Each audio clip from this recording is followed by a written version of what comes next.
Alrighty, folks, I'm back. Got quite a lot to situate here, so I will probably not start Wuthering Waves until tomorrow. Go ahead and do success principles. Give me a second.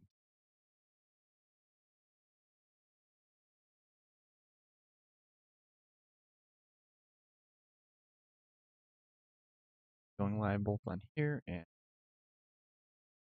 there we go. Where we left off. Find ourselves in Principle 50. Tell the truth faster. When in doubt, tell the truth. That was Mark Twain, author of several classical American works of fiction, including Tom Sawyer and the Adventures of Huckleberry Finn. Most of us avoid telling the truth because it's uncomfortable. We're afraid of the consequences, making others feel uncomfortable, hurting their feelings, or risking their anger. And yet, when we don't tell the truth and others don't tell us the truth, we can't deal with matters from a basis in reality. We've all heard the phrase that the truth will set you free. And it will. The truth allows us to be free to deal with the way things are, not the way we imagine them to be, or hope them to be, or might manipulate them to be with our lies. Telling the truth also frees up our energy.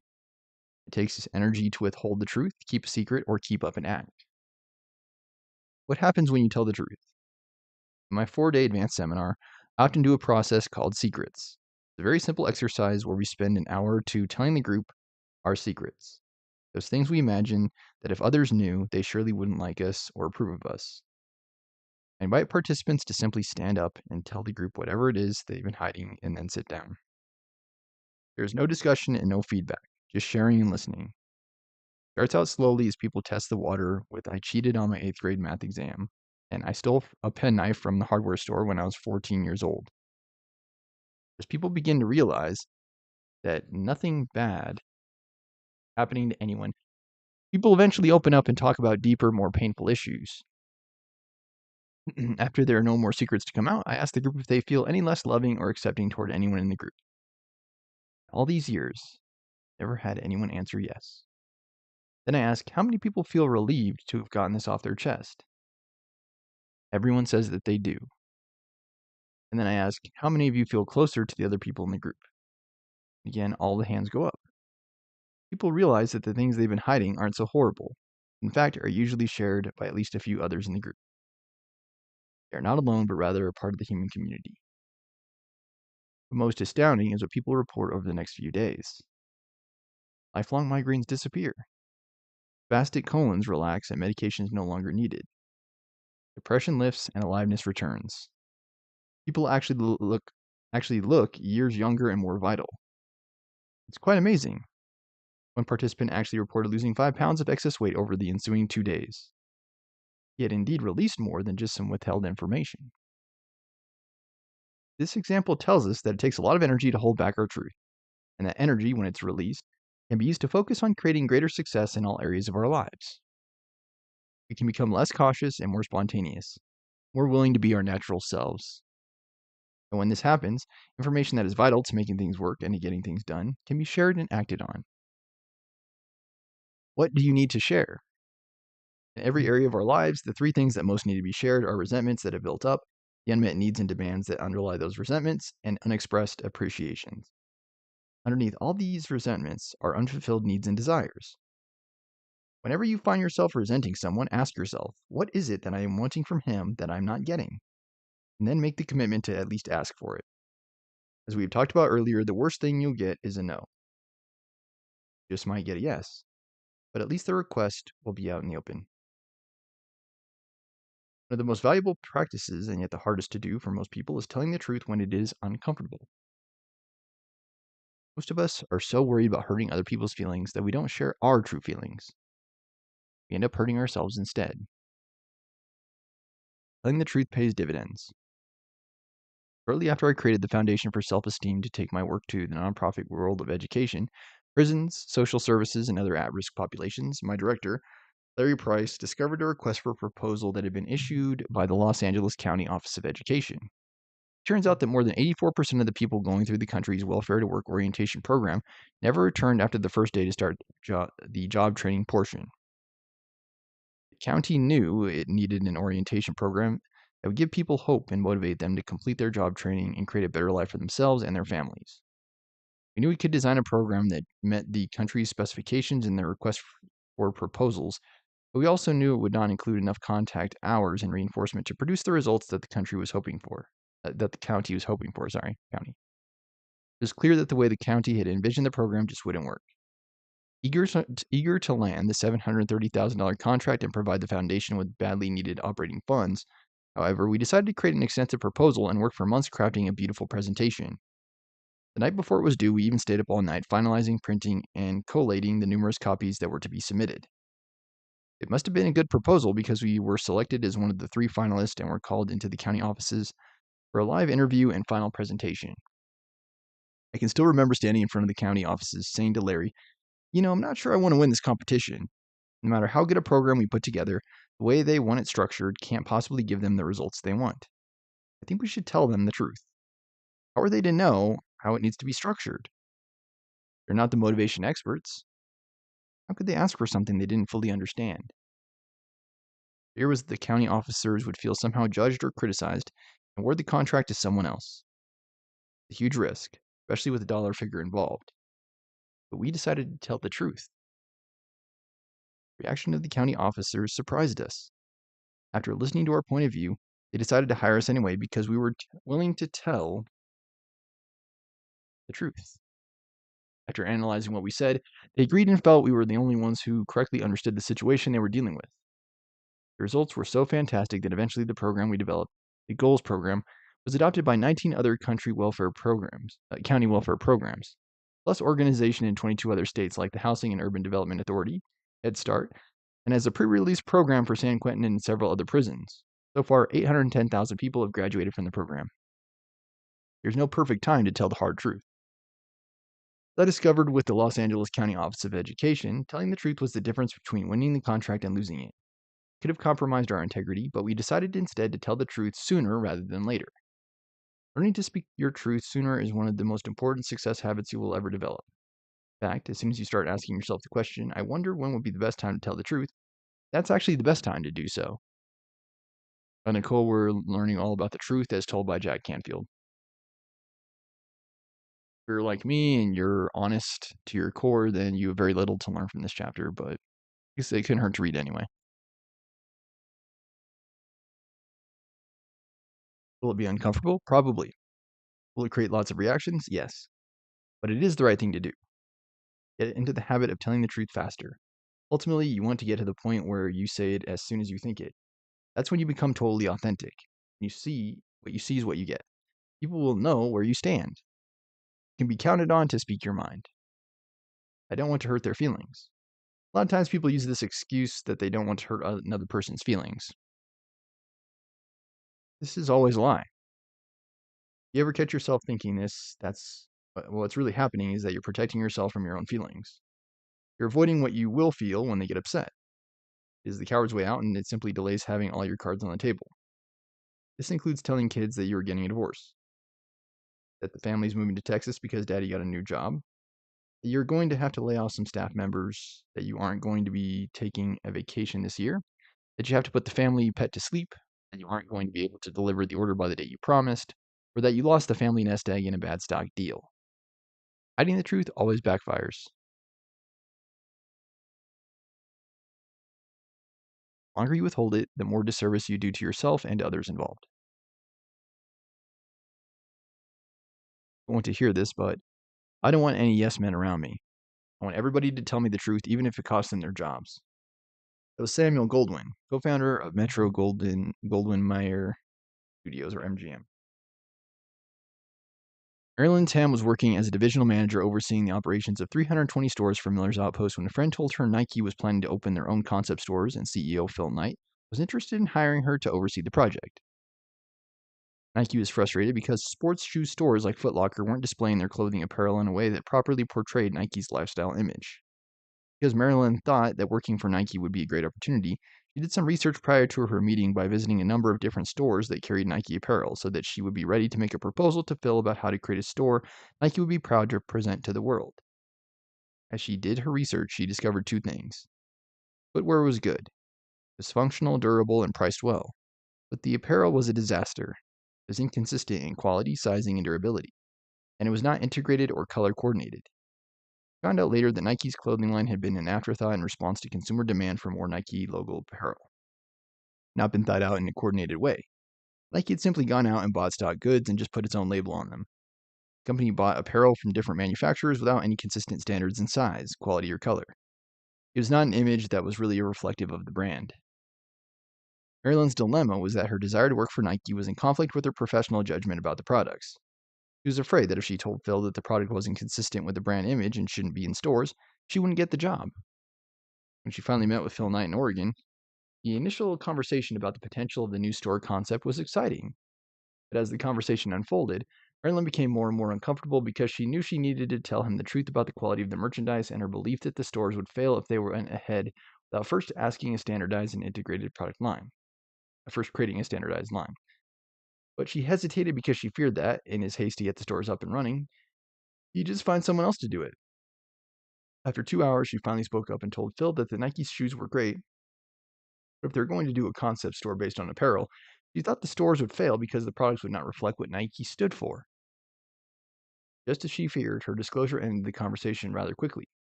She flew back to California wondering if she had done the right thing. She felt that she had probably lost any chance of getting the job there. She also felt good about having told the truth. 2 weeks later, Phil Knight called her and told her he reconsidered what she said, had done his own research on the quality of the merchandise, and agreed with her assessment of the situation. He offered her the job as the first vice president of apparel and accessories. He told her, "You come, fix the goods, and we open the stores." You probably know the rest is history. But the decision to wait held up the opening of the Nike stores by about 2 years. The apparel division has had huge growth, and concept stores have helped Nike continue to expand and take even greater hold on the American imagination. Formula for having crucial conversations. Conversations like the one Marilyn Tam had with Phil Knight are definitely uncomfortable and difficult. People who master the art of these difficult but crucial conversations are the ones who advance the furthest in their careers. You need to have a crucial conversation, the kind where emotions run high and opinions vary greatly. There's some guidelines that can help you. First one is to stop scaring yourself in advance of the conversation by escalating the actual facts into something truly frightening. Most people presuppose what the other party will do when they hear about the matter. I highly recommend Marilyn's inspirational book, How to Use What You've Got to Get What You Want. In it, she shares her extraordinary life and the principles of success she has learned from her birth into traditional family in Hong Kong to her meteoric rise through the executive ranks of the international business world with such world-class companies as Aveda, Reebok, and Nike. The process of telling ourselves a story and attaching feelings to what's happened takes mere nanoseconds. You need to have a crucial conversation, but stop yourself by saying, "I'm afraid by how they'll react," or "I don't know how to begin." Realize that the issue you're failing to address is probably not going to go away, no matter how much you ignore it. In these situations, it's helpful to have a formula that not only steps you through the conversation, but also helps both of you determine a solution. To begin, determine your motivation for having the conversation, whether it's merely to express yourself and get something off your chest or to eventually solve a problem. Make sure to schedule enough time to have the conversation. 3. Plan your conversation in advance by crafting a clear message that keeps you on track. Start with the facts of what actually happened or is happening versus the story you may have made up in your head. How will you report the facts of the situation? Be sure to separate the actual facts from the feelings you've attached to the situation or the event. 4. After reporting the facts, ask the other person, "How do you see this? What did they think the impact is?" Oftentimes, we presuppose or imagine some horrible reaction or consequence without knowing what the other person's actual experience of the situation is. 5. Ask the other party what they would like to do to resolve the matter, if in fact you are looking for resolution. Sometimes simply expressing yourself might be your goal. 6. If you decide to resolve the issue, agree on and document what actions you will both take, by when you will take them, and how you will follow up with each other. Overcoming the fear of judgment. Sometimes we don't tell the truth because we're afraid of being judged by others. Think we're not good enough, that our opinions are odd, or that something very real is wrong with us. We don't divulge. Going on, explain why we can't participate, admit how we messed up, reveal why we can't donate, or express how our viewpoint is simply different. Two valuable resources are Difficult Conversations, a revised edition by Douglas Stone, Patton, Sheila Heen, and Roger Fisher. Crucial Conversations, updated, second edition, by Carrie Patterson, Joseph Grenny, Ron McMillan, and Al Switzler. Perhaps we've even been judged previously after tentatively offering an explanation. We hesitate to open ourselves up to judgment again. Fortunately, this kind of withholding takes up a lot of energy. It requires us to monitor our conversations, plan all our actions, remember who is told what, and constantly formulate polite explanations for our situation. Imagine instead the freedom of simply stating your reasons and moving on. That kind of self confidence is powerful and impressive. Few people would judge you for that kind of forthrightness. When Charlie Collins was 9 years old, he was diagnosed with macular degeneration. By the age of 13, he was declared legally blind. As a result of being unable to see anything but dim shapes, colors, and areas of light, Charlie struggled through high school, tried college but flunked out twice, and started drinking and taking drugs. Moving back in with his parents and working a series of whatever jobs he could get, Charlie eventually started his own company, Vision Dynamics, which supplies products and services to people living with low vision blindness so they can lead independent and happy lives. Even with his ensuing business success and successful marriage, Charlie had low self-esteem and still considered himself that dumb blind guy. Looking to boost his self-esteem, Charlie found my audio Maximum Confidence on the internet. Later, he discovered two of my audiobooks, The Aladdin Factor and The Power of Focus. For the next 2 years, he listened to the audio tapes over and over. That's when he decided to attend a 3-day seminar with me. Here's the rest of the story in his own words. I was so impressed with what I was learning from Jack Canfield that in early 2008, I found myself sitting in the first row at a 3-day seminar, hearing the man speak live. Weeks later, when I had registered for the program, I hadn't told anyone I was vision impaired. Now, surrounded by more than 300 smart, successful people, I tried to hide my disability. I thought these people might feel sorry for me or look down on me. It wasn't a problem my first day. I took copious notes, writing with a big black Sharpie. The only way I could see what I was writing. So the lady to my right asked me to please use a different pen because the fumes from the Sharpie were bothering her. I didn't want to tell her why I needed to use that particular type of pen, so I took out a ballpoint pen and pretended to use it. The next day, the hiding thing came to a head. I arrived for the morning meeting and saw our name badges laid out on a table beside the door. I couldn't see the writing on them at all. I looked around to make sure no one was watching me, and then I bent down with the nose an inch from the badges, trying to find mine and straightening up whenever I heard someone's approach. It was every 30 seconds or so. After a few minutes of this, I was panicked, ready to run back to my hotel room, skip the meeting, and hide until it was time for my flight back to Connecticut. The doors were about to close when I had an idea. The next person who walked up to the table was a woman. "Excuse me," I said. "I left my glasses in my room. My name's Charlie. Can you point out my badge to me?" She smiled and handed it to me. I thanked her, my heart pounded, and sprinted into the meeting room.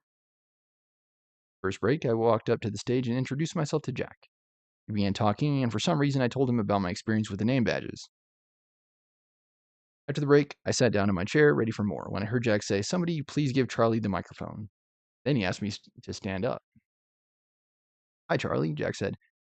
"I want you to take a look around at all the people in the room. Now tell me what you told me at the break." I was angry. How could he expose me like that? How could he make me tell everyone my secret? But I did it, and as I spoke, I could feel more and more power flowing inside me. At the end of my story, people clapped. Jack said, "So, Charlie, I think you get it. You need to stop living your life this way. As of right now, you're no longer going to allow that legal business to run your life." Then he looked around the room and asked, "Is there anybody here who would say no if Charlie approached them and asked for help?" The room went nuts. Everyone was calling out, "I'd help him. I'd love to help. Of course I'd help him." Jack continued, "Human beings like to help each other. That's what we're here for, to serve and help each other. Now, all of us need help at certain times. All you have to do is tell the truth and ask, 'Do you believe that, Charlie?'" To my surprise, I did. The rest of the seminar, Charlie had a great time. While he felt somewhat vulnerable, he also was more open, authentic, and empowered than he'd ever been before. Transformation eventually led Charlie what he believes is his true calling, being a motivational speaker who inspires others to look beyond life's challenges. At the same time that his company sells items that make life easier for people with impaired vision, Charlie himself is able to inspire and empower them through personal growth workshops and classes. A unique approach that has helped businesses flourish year after year. Also, Charlie travels around the country talking to groups who are both sighted and blind about how we can all overcome our blind spots. Thanks to telling the truth faster, he's living his authentic life purpose, teaching people how to genuinely see again.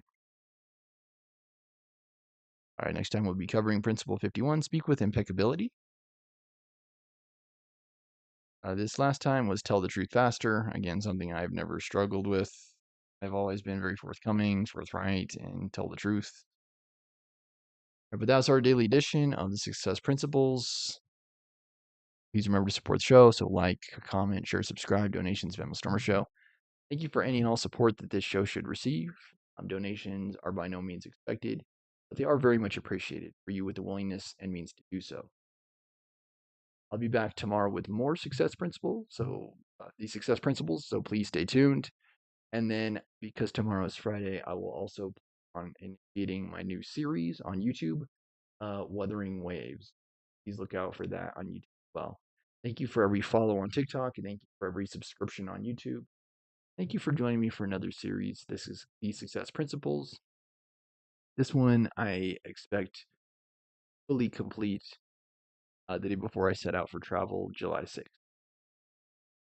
Got a few more weeks at Wager of the Success Principles. For that, I will return it. Mini library that we have. Success Principles will set sail. Final time. All right, thanks so much for watching, folks. Thank you for any and all support that this show should receive. Sleep tight, have a good night. I've been your host, Stormer Show, signing out and signing off. Thank you so much for watching. I'll be back tomorrow with more, so please stay tuned. I have been host Stormer Show, signing out and signing